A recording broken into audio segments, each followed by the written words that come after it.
يا عصفور قاعد هنا ليه جنب البوتاجاز باصص على الغدا. انت جعان صح؟ بصي اللي عايز من ده، شفتوا شاور ازاي واللي عايز من ده. عايز تاكل؟ عايز تاكل عصفور؟ لا انت مش عصفور، ده سكر. شبه بعض، كتكونيلة شبه بعض. عايز تاكل يا سكر؟ بيشاور بس بيشاور. حاضر حاضر حاضر. محمد بيجي يقول لي خلصت لنا الغاز، عشان انا صراحه بقعد اسلق في الاكل بتاعهم كتير لحد ما يستوي خالص خالص خالص. صح يلا صح. بس بيحبوا المساج قوي. انت بتحب المساج يا سكرتي؟ ها بتحب المساج؟ لا توقع التليفون. انت بتحب المساج يلا؟ تعال نشوف امك، تعال نشوف امك قاعده قدامك بالظبط قصادك. اهلا اهلا. خير خير ايه؟ ما انت ده مكانك ده مش كده؟ ثانيه الغدا صح. وهنا برضو الاخوه.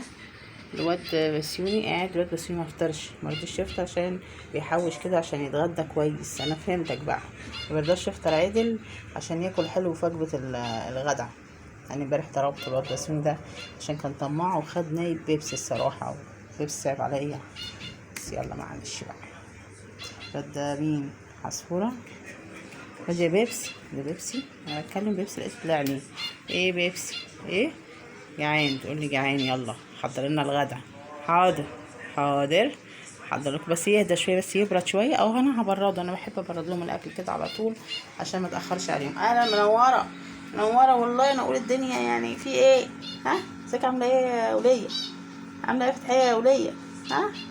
دلوقتي بقى كوكي مش طايقه حد يصورها، فانا مش هصور كوكي عشان هي حرانه كده وزهقانه، وما شاء الله يعني قربت انها تولد. هي النهارده ايه 6؟ لا هي هتولد كده على اخر الشهر ان شاء الله، او بعد العيد بقى عشان يبقى عندنا منات حلوه كده على العيد. يلا اروح بقى يا جماعه احضر لهم الغدا.